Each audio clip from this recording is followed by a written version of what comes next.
This brings us now to the new mental diet. And the new mental diet is a more detailed, in-depth plan for reprogramming your mind. You're about to hear a life-changing speech from Brian Tracy. Relax, take notes, and watch this entire video so you don't miss anything that can have a huge impact on your life. We say that the power of suggestion works on you continually. What does that mean? It means that every single element in your external world has an influence on you, positive or negative. You can have somebody call you up and curse you, and you can be angry and frustrated in a second.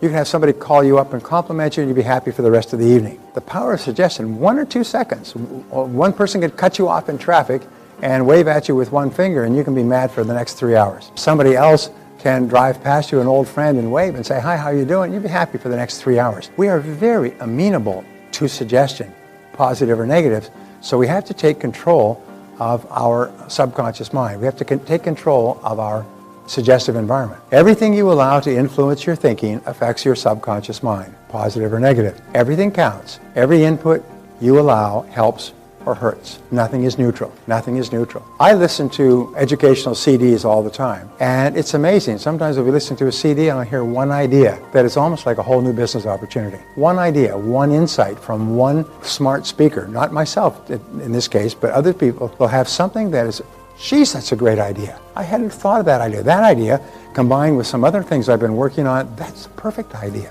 And sometimes it can take your life in a whole new direction. So the new mental diet, too, the steps for reprogramming your mind. First of all, feed your mind healthy mental food, just like you would feed your body healthy physical food. Is the law of accumulation says that everything you do, positive or negative, accumulates. They say that nothing is ever wasted.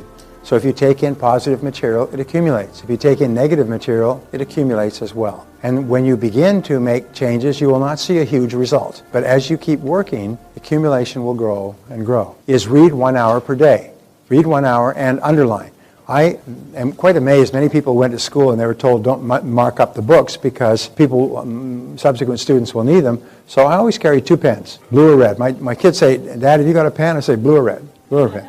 Red is for writing certain things, blue is for writing certain things, red is for underlining. I never read anything, not a magazine, not a book, not anything, but I don't underline and mark and close up. Because when you read it and then you reread it and underline it, you double the amount of it that you memorize. And sometimes, remember, it's all being memorized, and sometimes a week or a month later, you'll remember something that you read, a critical fact or statistic. People are always saying, where do you get all those statistics and numbers? I read all the time. I read and I underline and I think about how that number might be helpful. So read 1 hour per day. 1 hour per day of reading for 2 to 3 years will make you an authority on your subject. Whatever field you're in, an hour a day will make you an authority. An hour per day will be about 1 book a week. 1 book a week will be 50 books a year. 50 books a year will give you the equivalent of a PhD in any subject that you choose. Whether it's medieval European history or Japanese haiku or marketing.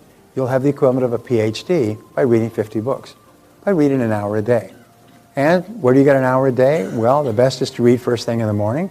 But other than that, carry the book around with you. And read a little bit in the morning, read a little bit at noon, read a little bit in the evening. Get your hour each day. You'll be absolutely astonished. And the things that you read, I met a good friend of mine who was working at a bank. He was making $35,000 a year. And I told him, you've got to start reading every day. And he argued with me because it was not his worldview. Nobody in his family read. He said, I know what I need to know. And I just saw him in Memphis the other day at a seminar, and he said, I still remember when you kept telling me I've got to read every day. I still remember that. And he said, because it changed my life. His income went from $35,000 within 3 years to $350,000 a year. He said he attributed it all to the things he learned. Whenever he met with a business person anywhere, he knew more than they did about their subject because he was so well read. He still reads voraciously. He said he increased his income 10 times in 3 years. Just by reading an hour every day in his field. So he kept getting new ideas. And read the best stuff in your field. Ask what's the best stuff. Ask the top people what they're reading. Read the reviews. Go online and read the reviews. Get the stuff with the most stars. Get the stuff that's been the bestseller. If it becomes a bestseller, or even better, if it goes into paperback, it means that it's been a bestseller in hardcover. And so that's what you need. People say, what should you read? Well, what is your need? What is your specialization? What is it that you want to be better at? That's what you should read. 3 to 5 years of reading will make you an expert. 5 to 7 years will make you an international authority. You'll be one of the top people in the field. They'll put your house on the bus, on the tour bus route. 20 minutes will follow you around with cameras. They'll be calling you from Fox News for your opinion on the issues of the day relative to what you do in an hour a day for 7 years. It's quite amazing. You'll become one of the foremost experts in the world on your subject if you read an hour a day.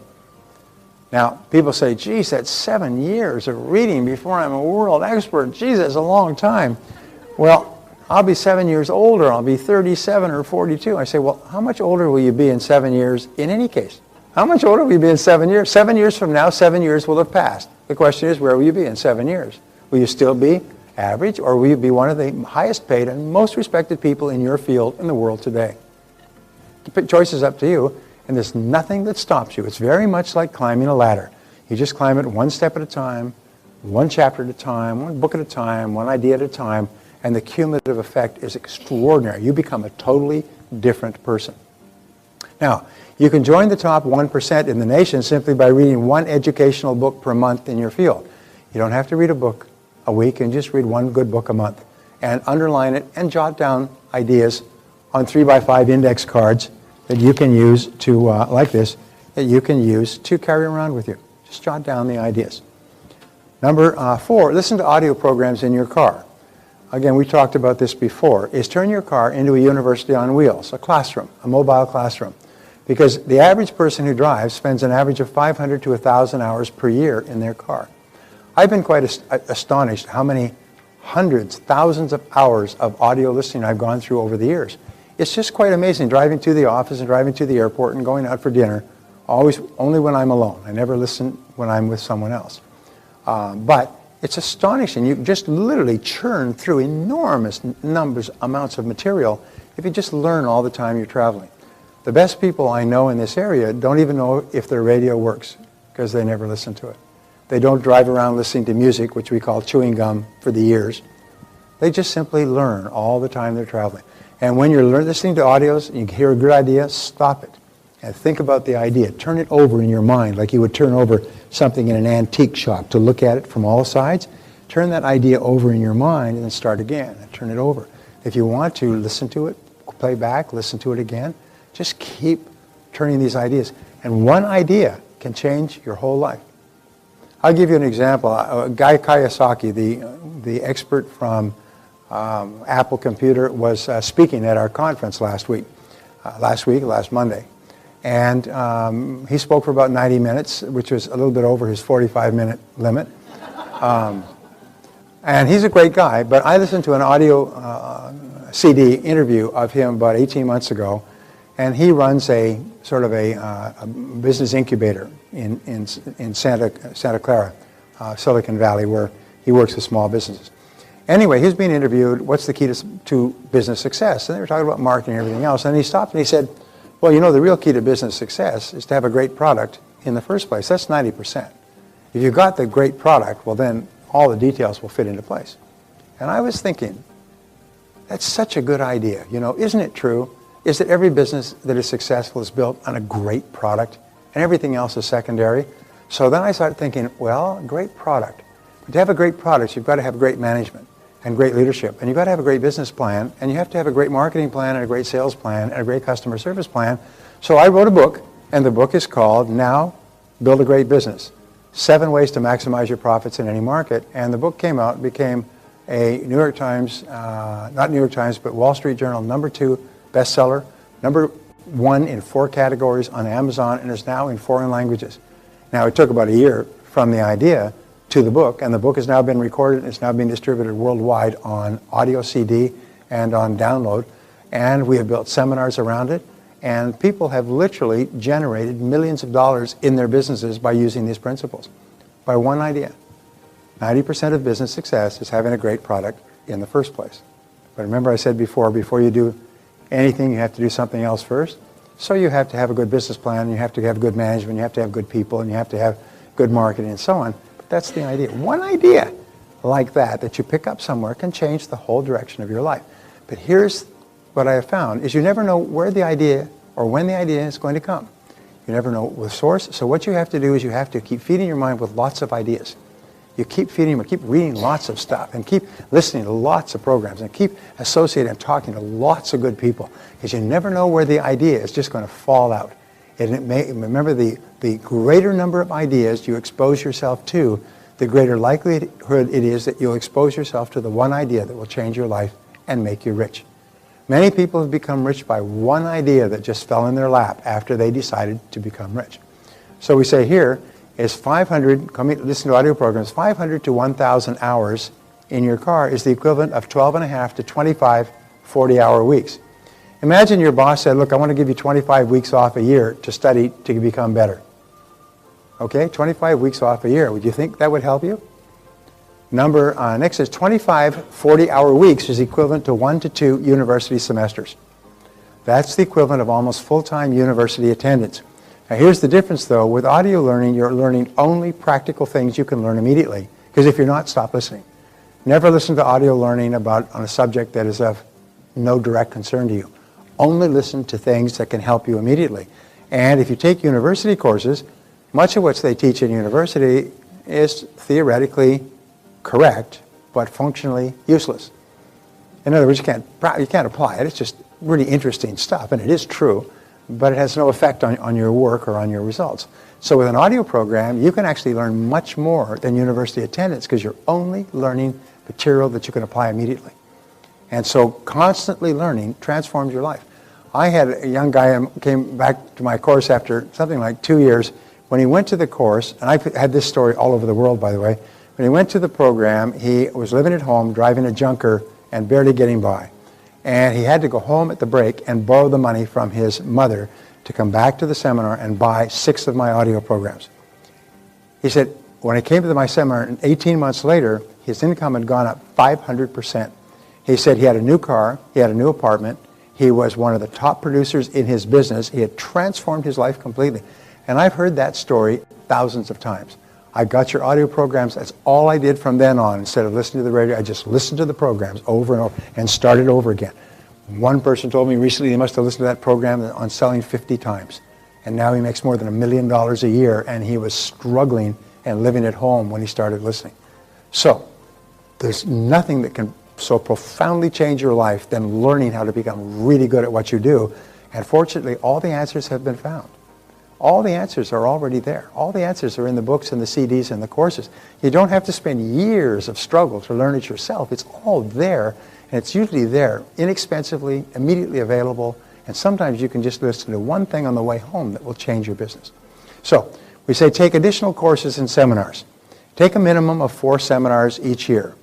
Most people, when they leave school, they say, thank heavens this is over. I'll never read another book as long as I live. And they're 45 years old and they've never read a book or been to a seminar.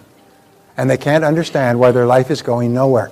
Well, basically their life is just in a backwater because they're not growing. Remember we said 7 truths about you? One truth is your life only gets better when you get better. If you're not getting better, how can your life get better? And the world is full of people who actually want to believe a complete fantasy. They want to believe that their life is going to get better, but they don't have to get better. I know what they'll do. They'll spend some money on a get-rich-quick scheme, and that will solve all their problems. And so they borrow money on their credit cards and buy get-rich-quick stuff, and they find that stuff just sits there dead, like an inert substance, and they didn't get rich. So what do? Is they take a deep breath, and 2 months later, they go and buy another get-rich-quick scheme, and then one more get-rich-quick scheme. And they don't understand that unless you change yourself totally, nothing works. But if you do change yourself totally, everything starts to work for you. So take a minimum of 4 seminars a year. Practice. Remember, practical knowledge is power. Learn from experts in your field. Learn from the experts in your field. Some years ago, after I had read his 4 books, Kopmeyer, a man who spent 54 years studying success, made millions of dollars as a businessman, business owner, and consultant, studied success and came up with 1,000 success principles.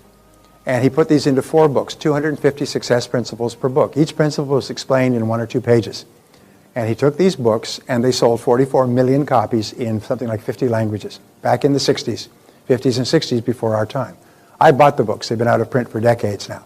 And I also listened to the audio program because a friend of mine, Ty Boyd, recorded the entire program. It was 16 2-hour-long or 40 hour-and-a-half long cassettes. So I listened to it hour after hour after hour. And as life would have it, I am sitting in a small food fair cafe in Washington, D.C., and an old man with his his assistant comes by the table, and I've got the only table in the place that has spare chairs. It's lunchtime, the place is packed, and I'm sitting at a table for 4 by myself. So I got up and I said, "Excuse me, sir, please sit down and join me. I've got lots of room here." He said, "No, I wouldn't want to disturb you." "No, it's no problem. Please sit down. We've got lots of room here. We have to share." And so he and his assistant, nice young woman, sat down and we began talking. It was Kopmeyer. I said, "Geez," I said, "I've read all your stuff. I've listened to it all on cassettes. It's really wonderful stuff." And I said, so we began talking. He said, "Thank you very much." He was very flattered. He's about 89 years old at that time. He died very shortly afterwards. He wanted me to take over his work, and I never did. By the end of the luncheon, he wanted me to take over his work because we got along so well. Anyway, so then I asked him a question that you would ask me if you had been there. "Mr. Kopmeyer, of all of these 1,000 success principles that you've discovered, what's the most important principle you ever discovered?" And he smiled and he beamed. He had this old look, and he beamed as if he'd heard the question 1,000 times. And he said, "Brian," he said, "the most important success principle I ever learned is learn from the experts." And he said, "Brian, you'll never live long enough to learn it all for yourself. Learn from those who've already learned it. Go and ask them. Read their books. Listen to their programs. Phone them up if you need advice, and they'll give you advice. Learn from the experts. Say, who's the best expert in this field? Who's the most successful person in the field in which I want to succeed? And go to that person one way or another and ask for their advice, and they'll give it to you." And you know something? They always will. The top people in every field will always help others who want to be successful. He said it's the most important principle I learned in life. And I pass it on to you when you go to seminars. By the time a seminar is available to you, it's being taught by somebody who's got years and years of experience, who's invested hundreds or thousands of hours in learning that material, and you can get it all in a couple of days and save yourself all those years of hard work. Number 6, get around the right people. This is another way of totally transforming your thinking. Your choice of a reference group determines 95% of your success or failure in life. Now, a reference group, according to Dr. David McClelland of Harvard, a reference group are the people that you identify with, that you say, "These are people like me. These are people like me." And so when we're young, our first reference group is our family. As we get older, our reference group are the ones we hang out with at school. As we get older, our reference group is our first job. When we go to college, our reference group is other university students. Today, you know, most of people who go to college, we have some college graduates here, about 90% of what you learn has no practical impact. And 80% of people who graduate from college will be doing something completely different than their area of specialization within 2 years, and they'll never go back. So college is a very, very expensive place to go. And it takes a lot of time, and most people who are in college do a lot of partying. Most of the time, the whole first year they're drunk. The second year they sober up. The third year they start to concentrate. The fourth year of their 4-year degree, they realize they're not going to make it in 4. So most people are taking 5 years to get 4-year degrees. And by the time they leave, they've had a great time. The average college student forgets 80 to 90% of what they learned within 30 days of their final exams. Our methods of teaching today are primitive to the quick caveman drag knuckles along the ground level. These people forget everything. Do you know how you could clear out all the colleges and universities in America? It's 30 days after final exams, say, "We've had a computer glitch, we've lost all of your exam results. You have to come in today. This is 9 o'clock in the morning. You must be in today to rewrite."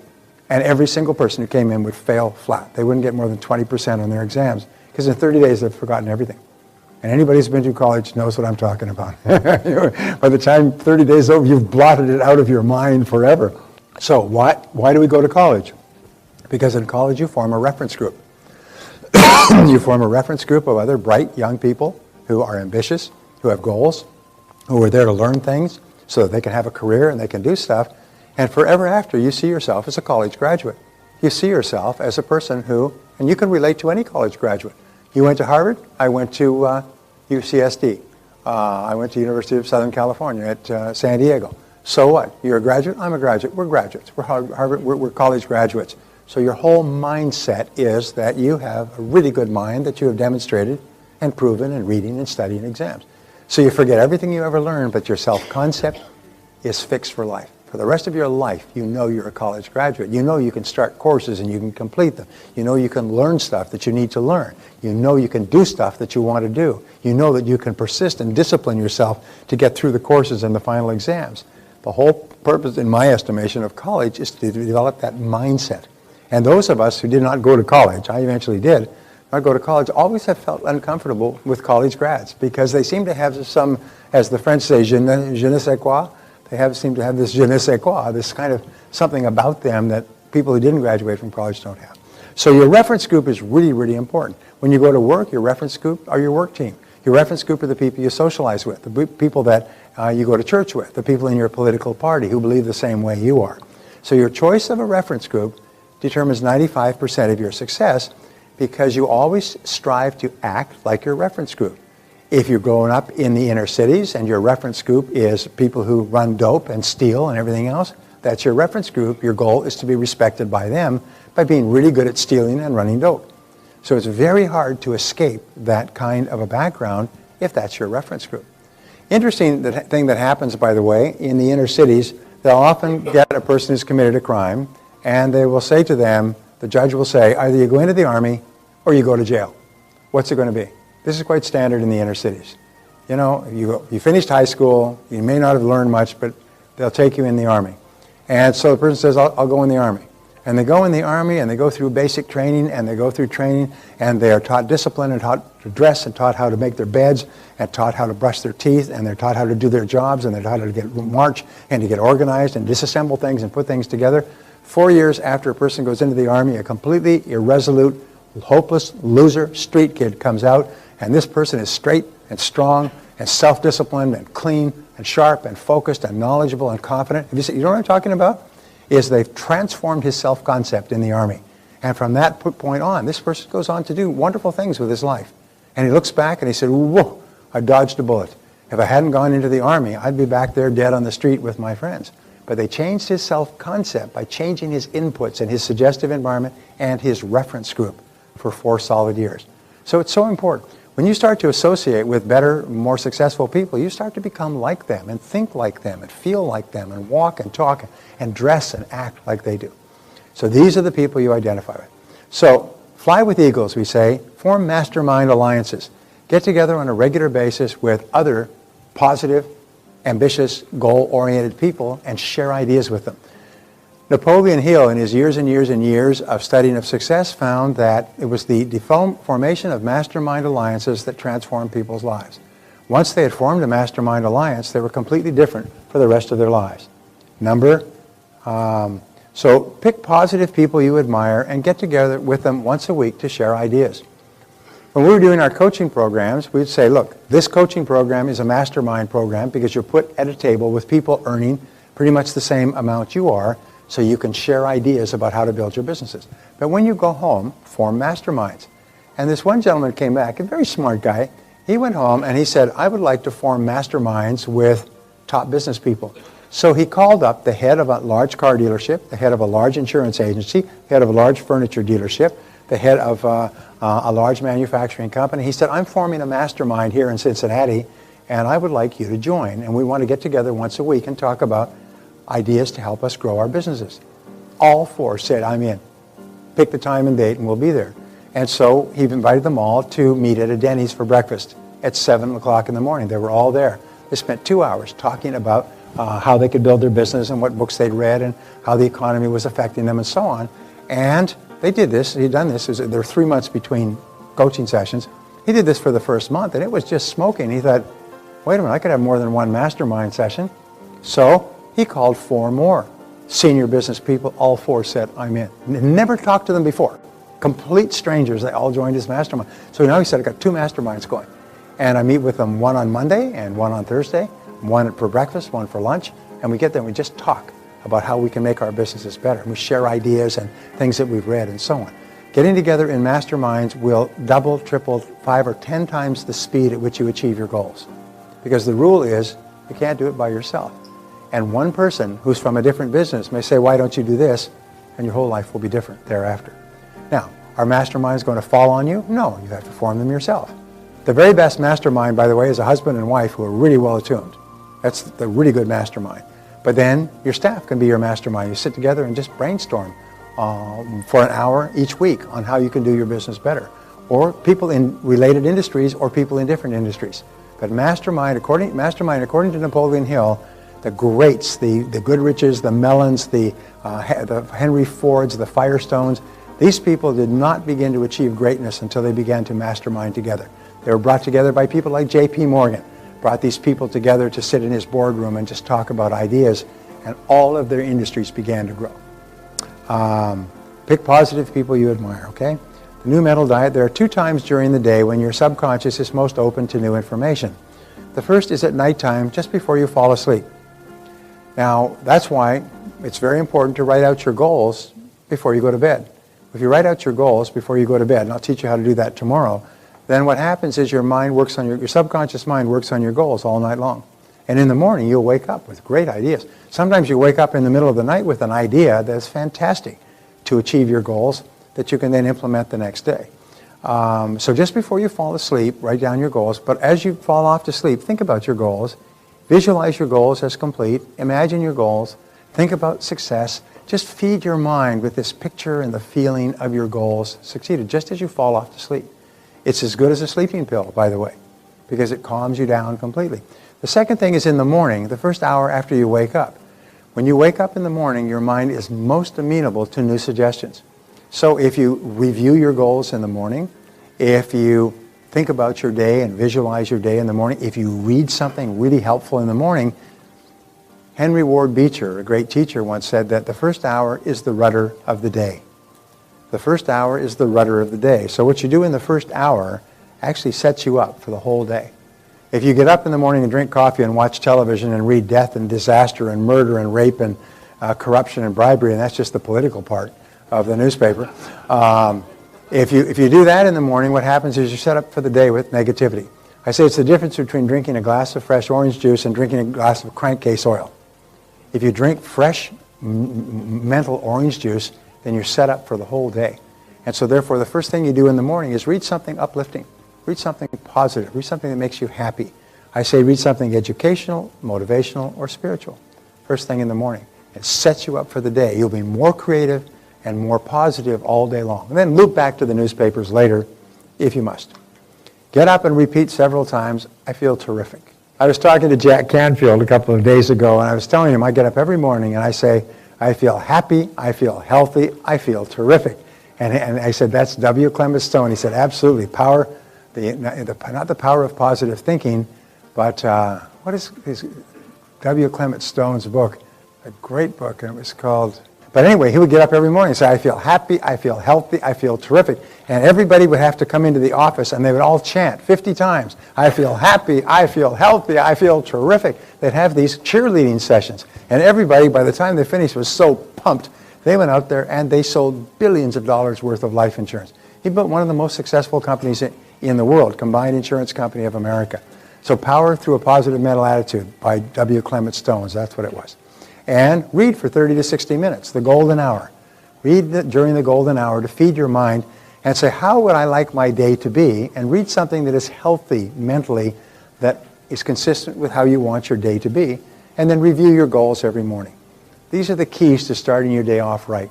So you feel healthy, you feel happy, you feel terrific. You like yourself and you love your work. And you read positive material. And this may sound hokey, but if I said to you, get up in the morning and do really good physical exercise and then eat a healthy physical breakfast, and it'll be good for you for the whole day, you would not argue with that. This kind of stuff that sounds hokey for your mind is even more important. Because you can get up in the morning and forget to exercise and eat a lousy breakfast, but if you feed your mind with great stuff, it'll have a positive effect all day long. So an important part of mental programming is to discard past labels. Remember, William James of Harvard said, as I see myself now, as I was in the past, my past must resurrect itself and become my future. So in other words, if you think of yourself now like you were in the past, it's exactly as if you were doing it again now, and your subconscious mind records that this is how you want to behave in the future. So when people tag you with a label from the past, you say, like, you're never on time. You say, in the past, I was late for meetings, but now I'm always punctual. In the past I was, but now I am. You always eat lousy food. In the past, I ate lousy food, but now I eat healthy food. And you never use your time well. In the past, I didn't manage my time well, but now I do. In the past, I was, but now I am. And it just cancel. Just cancels anything in the. If you think of yourself in a negative way from the past, always cancel it. Say, yes, in the past, I was, but remember, that was a different person. That was a person then. This is me today. This is a new person. This person does it this way. When you make a mistake, you respond with, next time I'll do it this way. Next time I'll do it that way. You make a mistake, you say, darn, next time I'll start earlier. Darn, next time I'll plan more in advance. Darn, next time I'll call to confirm. In other words, whenever you make a mistake, always say, next time I'll do it this way. And what that does, it cancels the mistake, forces you to face the future, and the future is always bright. You can accelerate your new programming when you teach what you know to others who are interested. This is a wonderful way. Remember, you become what you say to yourself, you become what you think about, you become what you teach. And the more you teach people these ideas, the more you internalize them. You become what you teach. A proven way to speed up your mental programming is to express an attitude of confident expectations. Always be confident. Everything's going to work out fine. Don't worry. It'll be all right. We'll be there. We'll be fine. It'll work out. Something will happen. You notice there are people like this in your life that you want to punch because they're not being realistic, like you. And something always happens for these people. Because an attitude of confident expectations is the mental chemical catalyst that causes extraordinary things to happen. The more positive you are, the more confidently you expect that things will work out, the faster they work out. So become an inverse paranoid. Now, do you know what a paranoid is? A paranoid is a person that is convinced there's a conspiracy to get them. All right? An inverse paranoid is a person who's convinced that there's a conspiracy to make you successful. Everything that's happening in your life is part of a big plan to make you a big success. So therefore, you look into every reversal and you say, there's another lesson that I can learn that will make me successful in the future. Or look for the good in everything that happens. Have this attitude that everything that's happened, every mistake, every failure you ever had in your life was sent to you as a gift to help you to be successful. My old friend Norman Vincent Peale used to say, when God wants to send you a gift, he wraps it up in a problem. And the bigger the gift that God wants to send you, the bigger the problem he wraps it up in. Now, I know that many of you feel that it's like Christmas Day at your house right now with all the gifts wrapped up all over the place. But the negative person always looks the gift horse in the mouth. They always look at it and say, why should this happen to me? The positive person, when they have a reversal, says, what can I learn from this that will help me to be better in the future? What can I learn that will help me to be better? What is the lesson that's been sent to me as a gift to help me to be successful? Somebody was talking about my book, Many Miles to Go, which is my story about crossing the Sahara. And it's a great book. It's in all over the world. Many people really like it. And I remember in crossing the Sahara, I had every difficulty, and it's written in this book. My car broke down over and over. I got dysentery. I got sunstroke. I almost died in the desert. I had every single conceivable problem. And in retrospect, I look back and I realized that if I had not had all of those problems, I would have died in the desert. I would not have been prepared. I would not have done all the setup. I would not have had the gasoline or the food or the water. I would have died in the desert. Every single problem, which was a major setback for me at the time and for my friends, every single problem, in retrospect, saved our life. If we had not had the problem, we would have died. We did not realize that it was an 800-mile stretch of desert. And once we had gone into the desert, no one would ever come after us. And if we had not been prepared, we would have died. And so for the rest of my life, I realized that when you have a major setback or difficulty, it's being sent to you as a gift. As long as your goal is clear, it's a gift. It's a lesson to help you to succeed. It is not a stumbling block. It is a stepping stone to success. So look for the good in everything that happens. The big lie theory. Now, the big lie theory says if you repeat any statement over and over again often enough, even the most intelligent person will come to believe it. They say that there are some things so ridiculous that only academics can believe them. We had a situation not far from our home where there was this cult of fairly well-educated people, doctors, lawyers, dentists, engineers, well-paid business owners, and they were convinced by this couple that this couple had some great insight into the cosmos and that Halley's Comet was coming, and that if you did not hook on to the end of Halley's Comet, the world would be destroyed and you would be dead forever. But if you hooked on to the end of Halley's Comet, which you would do immediately after you had taken the poison and died, you would hook on to Halley's Comet and it would take you to heaven. There were about 79 of them. Was that the number? This group in Rancho Santa Fe, and it was just down the street from us. I mean, within driving distance. These people gathered. They came from all over the United States and Canada, and they all got there, and they all believed this because they told them over and over, when the comet comes, the way we hook onto the tail is we all lock arms and drink this poison, and the comet will pick us up and take us into heaven. And they all did. The entire gang, including the two conspirators, or the two cult leaders, and they all killed themselves. And the police went there, they could not believe it. This was it was condominium, but no matter how large the condominium, 79 dead bodies takes up a lot of space. They tried to sell that place for 10 years, by the way. Oh, they said, why has this place been on the market for so long? And the real estate agents would go, oh, no, no, no, no, no, no, no. And then they'd check it on Google, and oh my God, this was the scene of the mass suicide. Because these people, by repeating it over and over again, these were very intelligent people, which people were just shocked at this. They all believed it so much that they all killed themselves in a group. So it's possible for people to believe absolutely preposterous things if they are repeated over and over again. However, the benefit of this, and this is the basis of all propaganda that is used by major churches, all propaganda used by communist parties, Nazi party, and so on, but there's what we call the big truth theory. The big truth theory is the opposite of this, and it says you can be, have, or do anything you want if you want it badly enough and are willing to make the effort. This is the big truth theory, and here's what we found. And this, again, is one of the great breakthrough thoughts, so it's important that I illustrate it. Okay.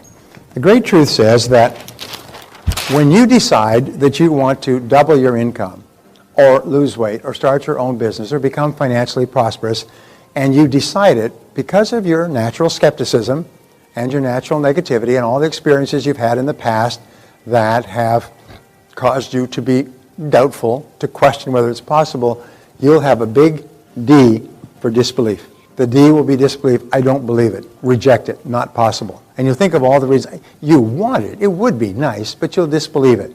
So let's say you say, let's say you're earning $50,000 a year now, and you start saying, I earn $100,000 a year. Disbelief. Kick out.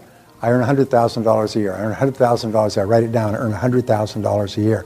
And you think about it, I earn $100,000 a year. And I take my whole family to Disneyland, and we go to Paris. I earn $100,000 a year. Each time you say it, you'll disbelieve it. But as you keep repeating the big truth theory, the D begins to decline. You begin to believe it less and less.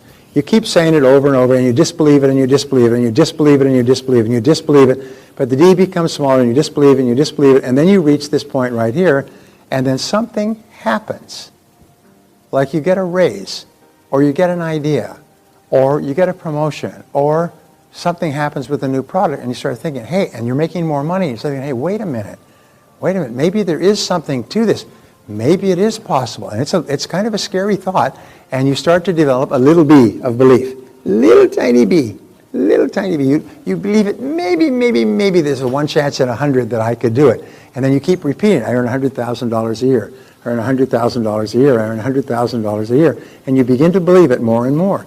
And you begin to believe it more and more. And you begin to believe it more and more. And you begin to believe it. And as you keep repeating, I earn $100,000, your belief starts to grow and grow until you reach the point in a certain period of time where your belief is just as great and as deeply entrenched as your disbelief. And at that point, it starts to materialize quickly in your life. Zig Ziglar tells a story about this guy who weighed about 350 pounds. And he started to do this, and he said, I weigh 200 pounds. I weigh 200 pounds, which is his ideal weight. And he would say, I weigh 200 pounds. I weigh 200 pounds. And he'd visualize 200 pounds. I weigh 200 pounds. I weigh 200 pounds. And gradually started to lose weight. He started to walk a little bit more, which is hard for a big person like that. And he started to eat a little bit better. And his weight went down from 350 pounds to 340 pounds to 330 pounds to 320 pounds. And he's making progress. And he keeps saying, I weigh 200 pounds. I weigh 200 pounds. And one day he's out at the supermarket and he's buying groceries. And he hears this voice. And it's a little boy, and the little boy is saying to his mother, "Mommy, Mommy, come and look at the fat man." And he said, he turned around, see what they're talking about. He said, "Who are they talking about?" Because he's already still 320 pounds, but he's looking around. Because who's the fat man? Who?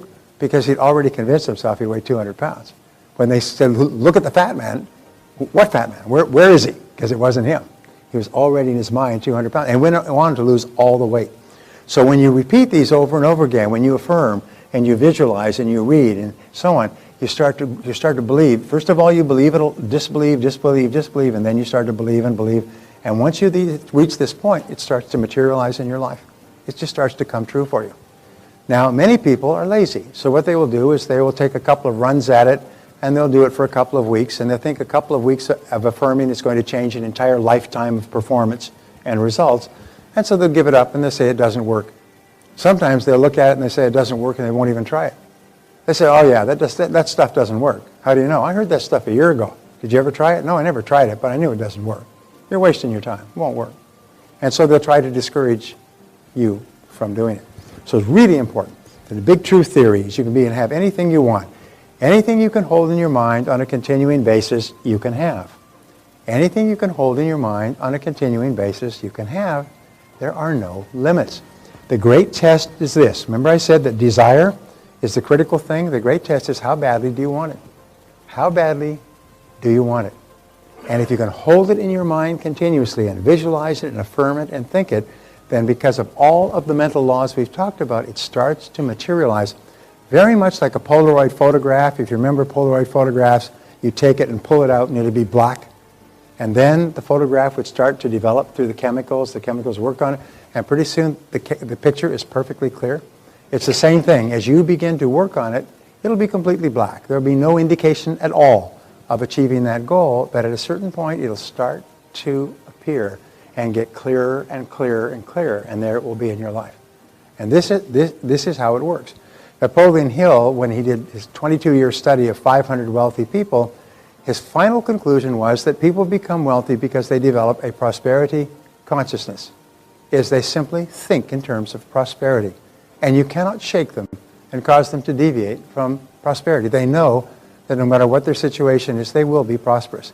And that is the most important thing. It is the mental equivalent of prosperity that you need to develop in order to be prosperous.